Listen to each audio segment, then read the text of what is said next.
You hate marketing, but you want your book to sell. You're not alone. This is such a dichotomy that authors face. We come into this trying to be creatives, but we actually have to be business owners, admin people, and marketing consultants, all for our own business. It's a lot. I get it. But marketing is non negotiable, guys. You won't reach readers. Your books won't reach readers. Readers can't find you, and they need you. They really, really do. Without marketing, no one will be able to find you. This is really important that you are making sure that you are making space inside of your schedule for marketing. Okay, let's reframe what we think of marketing, okay? Let's reframe it as we're no longer thinking of it as selling a product. Let's think of it more as we're sharing our story. So when you go to a party and you hang out with your friends and you're talking, somebody else says something that they've been doing, and someone else says, "Oh my gosh, you look like you've lost some weight." And then they start talking, "Oh, yeah, I've been doing this new diet." Someone else says, "Oh, I've been taking the shot." Someone else says, "Yeah, I stopped eating pop. I stopped drinking pop," right? Everybody's talking about what they have found works for them, what they like. And then the discussion comes around to movies. "Oh, did you see this movie?" "Yeah, I saw this movie. I really liked it." "Did you see this movie?" "Yeah, I really liked it." We want to share the things that we enjoy. We want to share the things that we think others will enjoy. And this is just inherently human. This is something humans want to do. "Oh, I really liked playing this game. I really liked going out and jogging at this park." I don't know why anybody would jog. Just kidding. "I really like using this show or this app." Does that make sense? You are actually sharing your joy. If you like writing what you're writing, which you probably do, if you want to make money with your writing, which you probably do, I mean, you're here at a marketing YouTube channel, for crying out loud. You probably want to make money, and so you probably like it, or at least like it enough to market it, right? At least like it enough that you want to tell people about it. So let's reframe again the way that we think about marketing.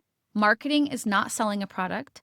Marketing is sharing your story. It's wading through all of those people. There's hundreds and thousands and billions.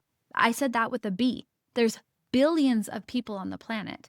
You are not going to be able to meet all of their needs. Not even all 8 billion people read or know how to read or are in whatever language you're publishing your book in. Not all people like fantasy. Not all people like history or mystery or chick lit or romance. So you are trying to parse through all of the chaos to find the people who like your book.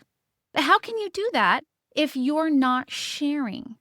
Okay, so this is why you need to be really clear with what you're sharing and who you're sharing it to.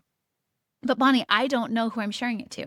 Perfect. That's okay. Here's what we're going to do. I have 3 easy ways to market for you without added stress. This actually will help you find your audience, and it will help you identify your message, and it will help you bring readers in without feeling like you're being salesy. Okay? So the first one is we're going to talk about using social media authentically. So I really am a fan of using AI. A lot of people are like, "No, AI, blah, blah, blah." I don't care. Bye. Go on. You can leave. If you're going to push people down for AI, that's your choice. You don't have to use it, but don't push other people down for using it. So we use AI when we're doing creatives and when we're doing like some art pieces, like some decorative pieces, whatever. We use AI. And Facebook, if you're running Facebook ads, Facebook really encourages the use of their AI program, their AI tools in there. They have image stuff, they have the text creative, they have all kinds of things that they want you to use.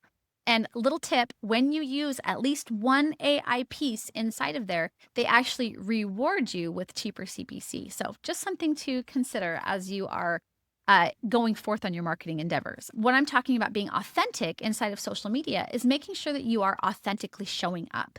So if you are a pen name and you don't want anybody to know who you are, I am not saying you being authentic is you putting your face on there. What I'm saying is stay authentic to your brand. I have a lot of pen names.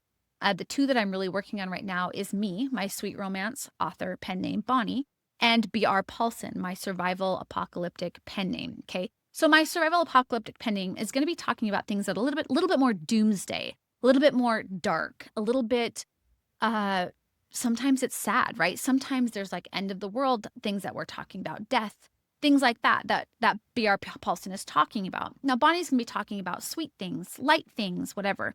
those are authentic to those pen names. So you don't want to go outside of brand thinking that you need to be a certain way. Stick to your brand. Okay, so I think that's really important that you identify what your brand is and you are identifying where your readers are coming from. There are so many readers out there that you will, even if you like offend everybody, you'll still have readers who love it. So I'm not saying don't do the things. I'm just saying make sure it's authentic to your brand. So your social media should also be like authentic to your story. So this is one of my favorite things is taking the cover and like animating the cover to make social media post, which is great. Like, are you sticking to your brand? I think that's the most important one for most important way to say that one is using social media authentically that sticks with your brand. The second one is leveraging Pinterest. This is low pressure. I've been telling people a lot to really make sure that they're pushing in on Pinterest. With this advent that we have inside of Google using Gemini, and when you do a search and it's like brought up where it's like the AI is summarizing everything, right? People are kind of done with Google. They've been leaving Google as a main search thing. They're heading towards chat, they're heading towards TikTok, they're heading towards YouTube, they're heading towards Pinterest. They're heading towards these platforms to use them kind of like a search engine and to find images and answers to the questions that they're asking. And Pinterest is a place where authors haven't really made it in there yet. Like there's a few in there. A lot of them though are going in and being like, appealing author to author. I'm trying to get you to appeal author to reader, and there's a lot of readers out there. So I have my own specific Bonnie Paulson Pinterest thing that is not author-centric. It is not reader-centric. It is just my personal profile because I have like so many boards, guys. It's crazy because I'm a huge Pinterest fan. And I rarely see books over there. So I've told HiveMind a couple things that they can do. They have access to the Pinterest course as part of their HiveMind membership. And we actually get a talk. And when I see that they have flagged me a certain way that I've told them how to do it in their course and in the group, then I go in and I repin their stuff to my reader boards because I do have some. There's, like I said, very few books out there or very few authors that are actually using Pinterest. So if we start pinning in Pinterest, it's low pressure. You can put it on as much as you want. I mean, it's really a great way to be seen without being seen, right? The third one, and I think this is the most important way to market.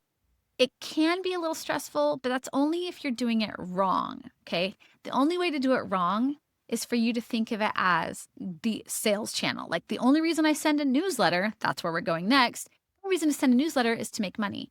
But remember, we don't want to be salesy. We don't want to feel salesy here. We want to be authentic in how we approach our readers. Yes, definitely mention your books. Yes, definitely have at the bottom of your newsletter links to your books. Yes, definitely have a call to action. Yes, definitely talk about your stories and stuff. That's why they signed up.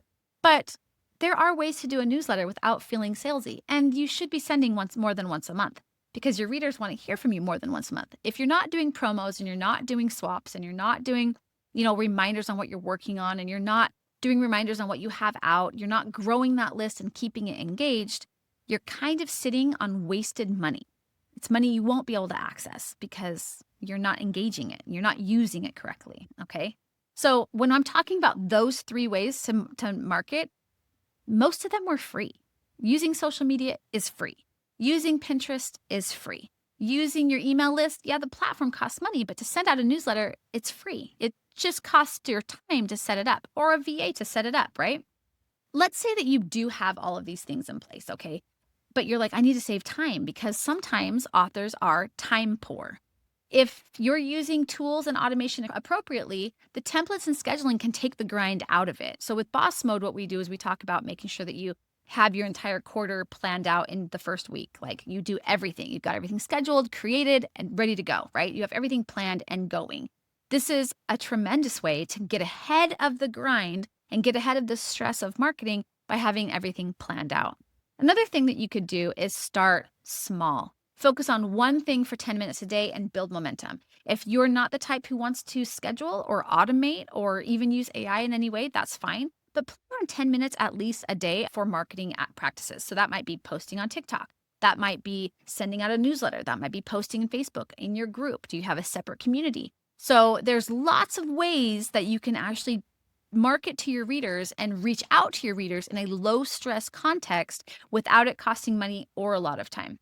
But guys, I do actually push 80% of your time should be spent on marketing, even if you only have one book. Yes, I know, everybody says, your next book sells your last books, but that's not true. And I'll be talking about that in a future video. That is not true. We need to be actually focusing on marketing so that people can find our books. Though some of the worst books I've ever read were hugely bestsellers, and that's because the marketing was where the most of the time was spent. So think about that. How did you hear about the last book that you read? Was it because you follow the author, or was it because the marketing was spot on and it found you? Marketing doesn't have to be hard or cringe. Start simple and keep going. Now click like and subscribe or comment below and tell me what you're doing to improve your marketing efforts and what you do consistently to show up for your marketing for your readers or to find new readers. Again, click like and subscribe, and I can't wait to see you guys next time.